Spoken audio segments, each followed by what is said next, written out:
नमस्कार, मैं समरभूमि से रोहित शर्मा। सदाकत आश्रम में कांग्रेस पार्टी ने 8 तारीख को एक बैठक का आयोजन किया है और तमाम देख रहे हैं आप, यहाँ पर लोग बैठे हुए हैं और तमाम लोग अभी ख़त्म हो गया है कार्यक्रम। हम कुछ लोगों से पूछते हैं कि क्या यहाँ हुआ था, कैसे हुआ था। आपका क्या नाम हो गया सर? शशांक रंजन। आज बैठक थी, किस चीज़ की बैठक था यहाँ पर? आज बिहार प्रदेश युवा कांग्रेस की कार्यकारिणी की बैठक थी, जिसमें हम लोगों ने सहभागिता दर्ज कराई और विभिन्न मुद्दों पर, जनता से जुड़े मुद्दों पर विचार विमर्श किया गया और आगामी समय के लिए तैयारियां की जा रही है कि किस प्रकार से जनता के मुद्दों को सार्वजनिक किया जाए और जनता के हित की लड़ाई लड़ी जाए। ये आप बिहार में चुनाव लड़े 40 सीट पर, इतना कम सीट क्यों मिला आपको? देखिए, सीटें कम नहीं हुई है, सीटें तो हमारे पिछले बार से अधिक हुए हैं और एक प्रकार से अगर परिणाम को देखा जाए तो हम प्रगति की ओर हैं। जनता के बीच अपनी आस्था को पुनर्स्थापित करने में सफलता को प्राप्त कर रहे हैं। आगे क्या प्लानिंग है आपका? आगे बिहार विधानसभा चुनाव के लिए हम लोग अभी से तैयार हो रहे हैं, अभी से ज़मीनी स्तर पर कार्य किए जा रहे हैं और हम लोग अभी से एक कार्य योजना तैयार करके जनता को उनकी समस्याओं से अवगत कराते हुए उनकी समस्याओं के समाधान के लिए हर प्रकार से कांग्रेस पार्टी प्रयासरत है और उसे ही लेकर जनता के बीच में 2025 का विधानसभा चुनाव में हम लोग मुद्दा बनाकर जनता के बीच में होंगे। बहुत बहुत शुक्रिया आपका। हम यहाँ पर और भी लोगों से बात करेंगे। तो सर, नाम बता देंगे अपना? मेरा नाम चंदन कुमार है। आज यहाँ कार्यकारिणी की बैठक हुई थी, क्या विशेष था इसमें? इसमें एजेंडा आज सेट किया गया है कि आने वाले 1 महीने में देश में जो भाजपा के द्वारा, उसके शिक्षा मंत्री के द्वारा जो छात्रों का भविष्य बर्बाद किया जा रहा है, नीट के खिलाफ हम लोग सड़कों पर उतरेंगे। 10 तारीख से लेकर जिलों में प्रदर्शन होगा और बिहार विधानसभा का जब विशेष सत्र बुलाया जाएगा तो उस पूरे प्रदेश के युवा साथी सड़कों पर उठ कर आएंगे और विधानसभा का घेराव करने का काम किया जाएगा। आपके जो नेता हैं राहुल गांधी जी, इनके बारे में मोदी जी कहना हुआ कि ये बाल बुद्धि के हैं, आप क्या कहेंगे इसमें? उसका जवाब देश के लोगों ने दिया है। देश के लोगों ने जवाब दिया है कि जिस राहुल गांधी जी ने 3500 किलोमीटर की यात्रा अपने पैरों से नापने का काम किया, 4500 किलोमीटर का सड़कों का सफ़र किया, उसके बाद देश के लोगों ने मोदी जी को बुरी तरीके से इस बार के लोकसभा चुनाव में हराने का काम किया गया और उसके बावजूद अगर इस तरह का बुद्धि का स्टेटमेंट देना, ये मोदी जी के दिमागी दिवालियेपन का सवाल है। इसका जवाब मैं नहीं, पूरे देश की जनता दे चुकी है। ये मोदी जी जब भाषण दे रहे थे पार्लियामेंट में, उसी वक्त हाथरस में लगभग 200 लोग मारे गए, ऑन रिकॉर्ड 122 है। क्या कहेंगे? मोदी जी झूठ बोल रहे थे और यहाँ लोग मर रहे थे। देखिए, ये तो उनकी पार्टी का कल्चर ही है। उनके पार्टी में ये सिखाया ही जाता है कि कौन कितना अधिक झूठ बोल सकता है। तो वो तो झूठों के ब्रांड एम्बेसडर हैं, जिनका नाम है नरेंद्र मोदी जी।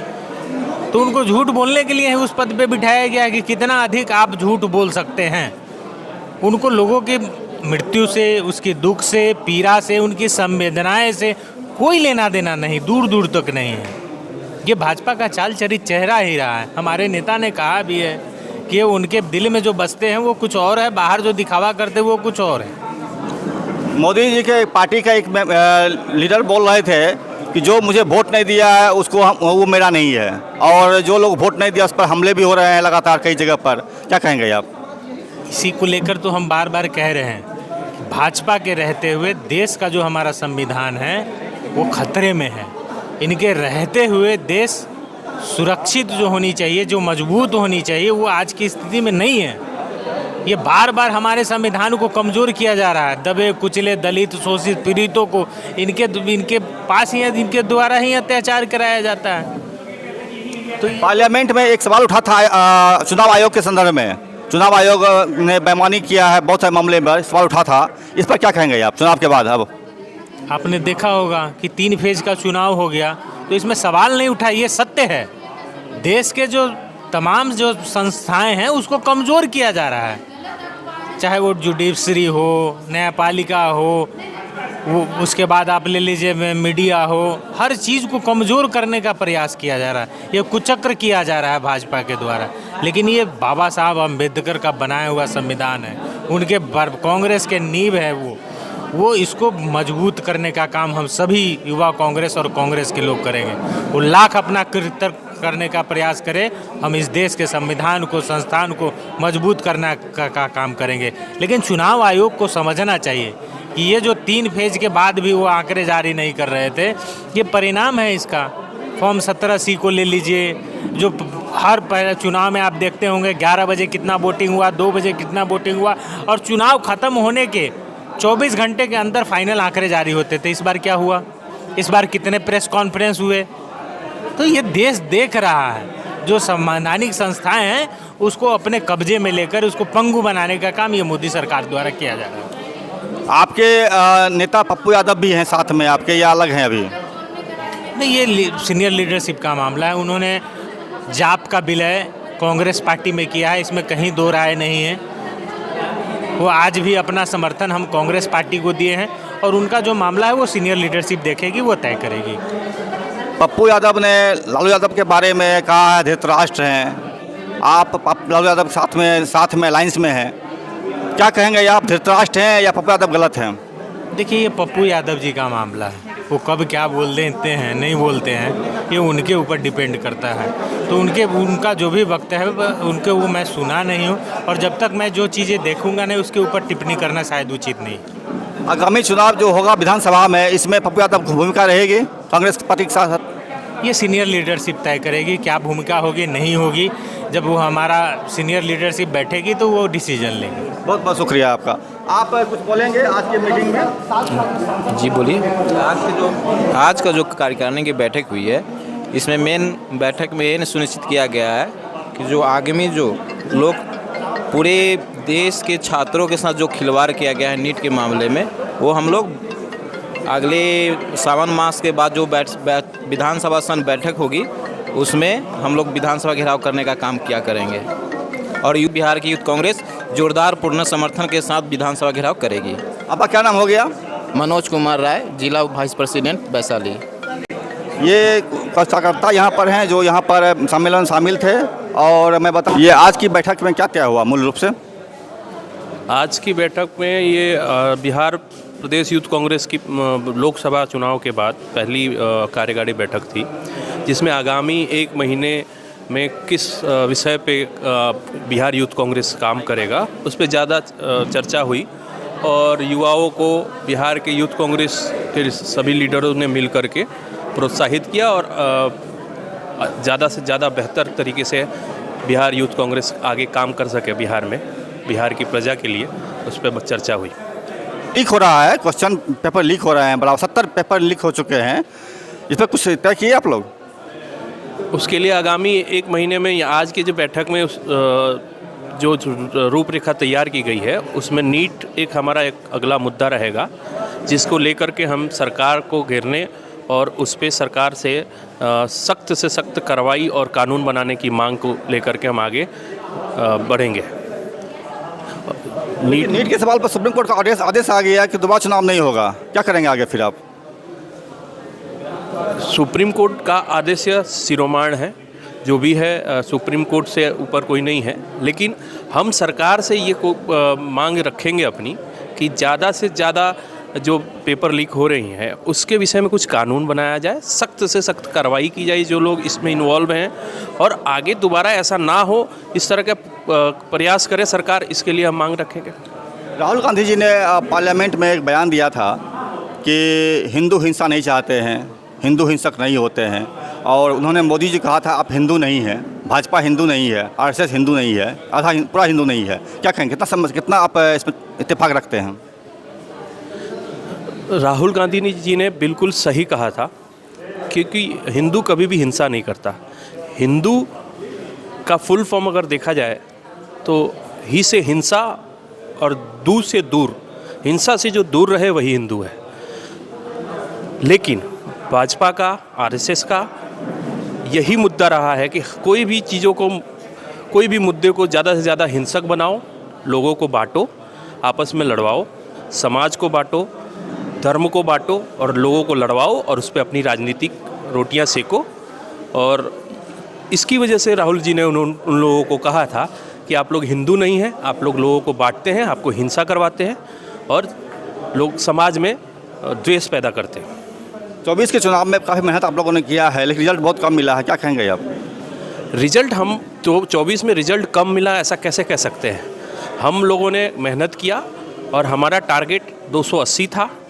बिल्कुल 280 तक हम नहीं पहुंच पाए, बहुमत की आंकड़ों को नहीं छू पाए, लेकिन हम लोग इंडिया गठबंधन के साथ एक मजबूत विपक्ष बनाने में कायम हुए हैं। और राहुल गांधी जी हमारे जो नेता हैं वो पूरे इंडिया गठबंधन और विपक्ष के मजबूत नेता रहेंगे। और हम हर तरह से, हमें आशा है कि राहुल जी सरकार को हर मुद्दे पे, देश की जनता के हर बात को लेकर के संसद में उन्हें घेरने का काम करेंगे। मेरा एक छोटा सवाल रहेगा, मोदी जी कहते हैं राहुल गांधी जी कोई बाल बुद्धि है, कितना बालक समझते हैं उनको आप? मोदी जी अगर बाल बुद्धि बोलते हैं तो अब मेरा मोदी जी से ये आग्रह रहेगा कि संसद में अगर इस तरह की भाषा का उपयोग करते हैं, प्रधानमंत्री की गरिमा को उनका ध्यान रखना चाहिए। और बाल बुद्धि एकदम साफ क्लियर रहता है, तिल का साफ होता है। और मेरा मानना है कि बाल बुद्धि लोगों को हिंसा से भटकाने के बजाय बाल बुद्धि रहे तो ज़्यादा बेहतर है। और दिल के साफ रहकर, बाल बुद्धि रह करके जनता के लिए काम करेंगे और जनता से जुड़ पाएंगे। बहुत बहुत शुक्रिया। अपना क्या नाम हो गया आपका? मेरा नाम मनीष कुमार भूमिहार है। मैं Bihar youth Congress social media का प्रभारी हूँ। ये बिहार प्रदेश युवा कांग्रेस का कार्यकारिणी की बैठक रहा है और आज कार्यकारिणी की बैठक थी यहाँ पर। और हम समझते हैं कि चुनाव के बाद ये पहली मीटिंग हुई होगी। तो युवाओं का मीटिंग रहा है। युवा आज बेरोजगारी से त्रस्त है और बार बार जो पेपर लीक हो रहा है इससे भी बुरी तरह त्रस्त है। इसके बारे में क्या समीक्षा हुई है? आज के इस बैठक में समीक्षा की गई कि पहले तो बूथ से लेकर के प्रदेश स्तर तक संगठन को मजबूत करने पर बल दिया गया। दूसरी ओर जिस तरह बिहार की ये निकम्मी सरकार, जिसे कुशासन की सरकार भी कहें, जिस तरह पुल ढह रहे हैं बिहार में, प्रत्येक दिन पुल ढहने का काम हो रहा, उसी तरह हमारे युवा कांग्रेस के एक एक कार्यकर्ता ने संकल्प लिया है कि जिस तरह बिहार में पुल ढह रहा है उसी तरह बिहार की सरकार को भी ढहाने और बहाने का काम करेंगे। और नीट में जैसे बड़ी धांधली हुई है, इसको लेकर के काफ़ी युवाओं में आक्रोश है और युवा पूरे देश भर में मजबूती के साथ केंद्र की सरकार को और बिहार की सरकार को उखाड़ फेंकने का काम करेगी। अभी चुनाव में बहुत कम सीट आया, आपको उम्मीद था कि सरकार बनाते हैं, आप सब बनते बनते चुक गए हैं। आप क्या कहेंगे, आप इतना कम सीट क्यों आया बिहार से?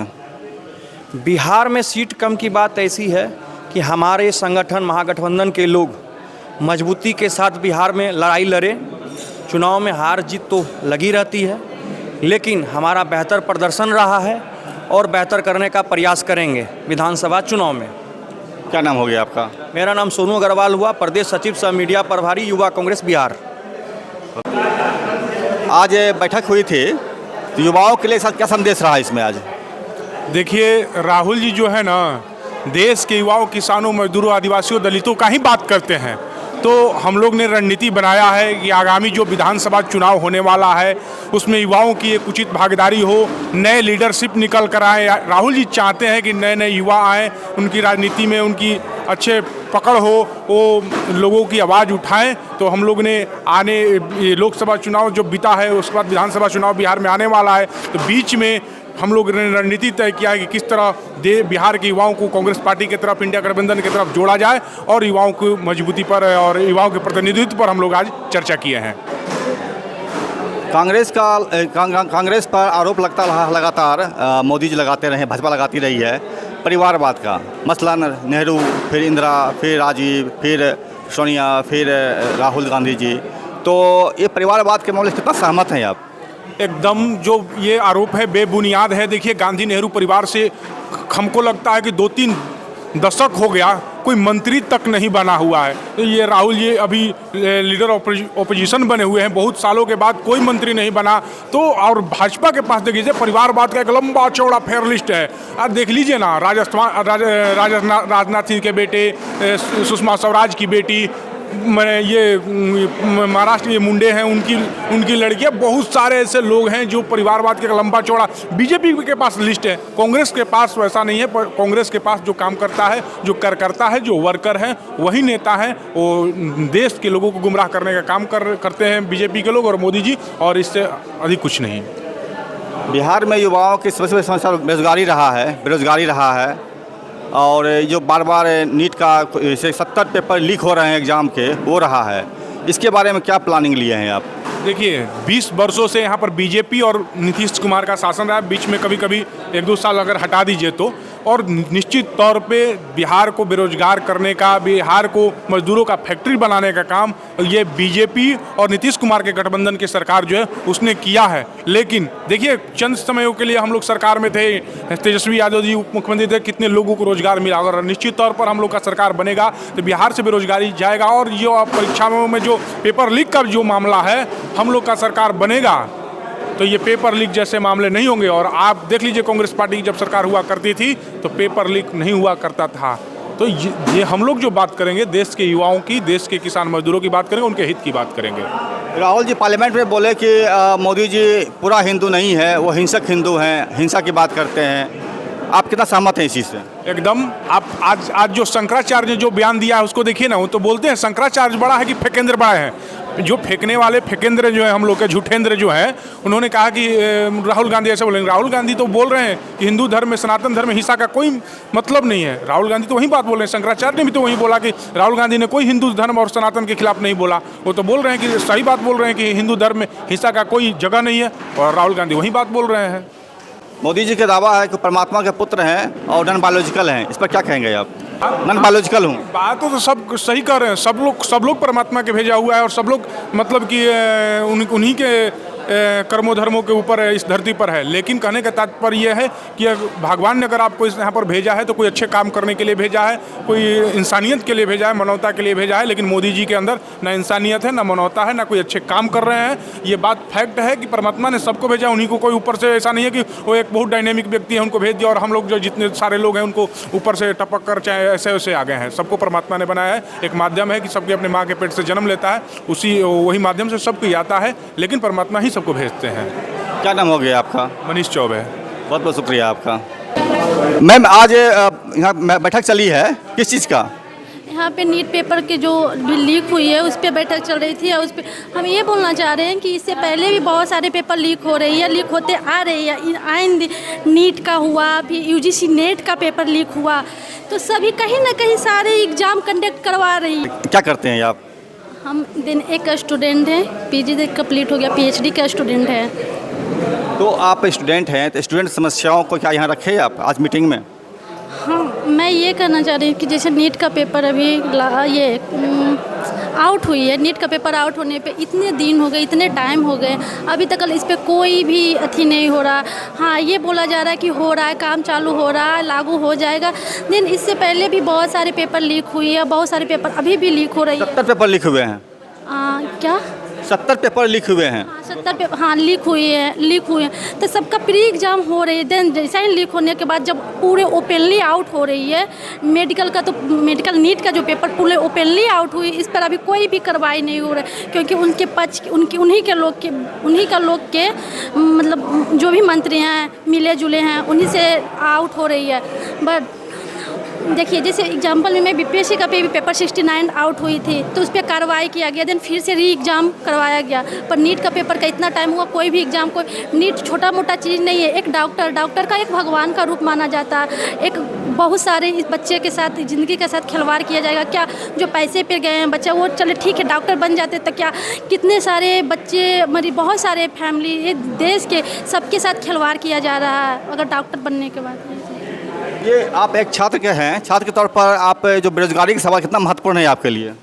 बहुत ज़्यादा बेरोजगारी तो खासकर बिहार में बहुत बढ़ रही है। आज ये देखिए कि बिहार में एक भी फैक्ट्री नहीं है। सब बिहार के लोग इंटर करके, ग्रेजुएशन करके, पढ़े लिखे, डिग्री रहते हुए भी उससे नौकरी नहीं मिल रही है। फिर 1 साल 2 साल के बाद अगर कुछ नहीं मिलते हैं तो बाहर दूसरे देश जाते हैं, वहाँ पे कुछ ना कोई फैक्ट्री में या कुछ करते। काश वो फैक्ट्री अगर बिहार में रहती तो बिहार का युवा बिहार में ही काम करते और अपने घर के पास ही रहते और सुरक्षित रहते। एक बेटा अपने माँ बाप, अपनी बहन, अपनी सब कुछ के छोड़ के दूसरे देश, उसके पास डिग्री रहते हुए, क्या वो अनपढ़ नहीं है, उसके पास डिग्री है, पढ़ा लिखा अच्छे कॉलेज से पढ़ते हुए भी उसके पास ये नहीं मिल रहा। ऊपर से अगर कोई एग्ज़ाम में आया तो कुछ ये धांधली इतना चल रहा है, पेपर लीक हो रहा है, ये हो रहा है। तो मोदी जी कहना है कि पकौड़ा बेचना भी रोज़गार है, भीख मांगना भी रोज़गार है, क्या कहेंगे आप? अगर जैसे वो बोलते हैं कि पकौड़ा, अरे उनका तो बात ही हम नहीं करते, वो तो इतना बड़े पलटूरा में, ठीक है वो बोले कि पकौड़ा बेचना भी बेरोजगार है, तो वो तो खुद जहाँ से उनका जर्नी स्टार्टिंग में खुद बताए थे कि हम ये चाय बेचने से स्टार्ट किए थे, चाय बेचा करते थे। मैं इस फैमिली बैकग्राउंड से हूँ, मेरा फैमिली बैकग्राउंड ही था। जैसे जैसे लेवल ऊपर आते गया तो वो बताते गए हम ये थे, मेरा फैमिली ग्राउंड में हम अपने मुस्लिम भाइयों लोग के साथ भी रहा करते थे। एक भाषण में, एक छोटा सा क्लिप में मैंने ये भी सुना था। फिर जैसे जैसे पिछले अभी इलेक्शन के बाद एक कहीं पे हमें ये सुने थे कि ये उनका तो यही काम है बदलना, जैसे जैसे लेवल ऊपर जाते रहता है, जैसे उनका काम निकालना रहता है तो अपने बदलते रहते हैं। उनकी बात विशेषता नहीं है। नहीं, उनके बात पे हम ये कुछ भी ये नहीं करते, वो कुछ भी मतलब कह सकते हैं और जनता को मूर्ख बना। आज ये बताइए कि कोरोना का टाइम आया तो जब कि सबसे जनता से क्या ताली बजवाएं, क्या थाली बजवाने और ताली बजवाने से क्या कोरोना भाग गई थी? नहीं ना, बस जनता को मूर्ख बनाने के, जो भी हो ये सिचुएशन रखने के लिए तो उनका बात पे हम विश्वास ही नहीं करते। आज अयोध्या में राम मंदिर पे बहुत सारे ये बोले कि राम मंदिर बनवाए, राम मंदिर में ये हो रहा है। राम मंदिर का जो केस चल रहा था तो बहुत बरसों पीछे, बहुत सालों से चल रहा था वो केस। टाइम आया तो क्या उसने जितवाया? उसने वो नहीं किया। बात रही राम मंदिर को बनवाने के लिए, तो राम मंदिर बनवा रहे तो वो मीडिया वाले से एक गुजारिश ये भी मैं करना चाहती हूँ कि राम मंदिर जो बन रहा था उसका दृश्य हमेशा टीवी पर एक ही चीज़ दिखाया जा रहा था कि उसके पीछे का नज़ारा आप लोग नहीं दिखा सकते थे। पीछे में कितने माँ बहन और बेटी का घर छीना गया, बच्चा का विद्यालय छीना गया, छोटे छोटे बच्चा का खाने पीने का, बिजली बिल, पानी सब छीना गया, कितने घर अयोध्या में उजाड़ा गया। क्या ये भी दृश्य तो दिखा सकते थे ना? देखिए ये सब तो दिखा नहीं सकते, सिर्फ अयोध्या ये कर रहे थे।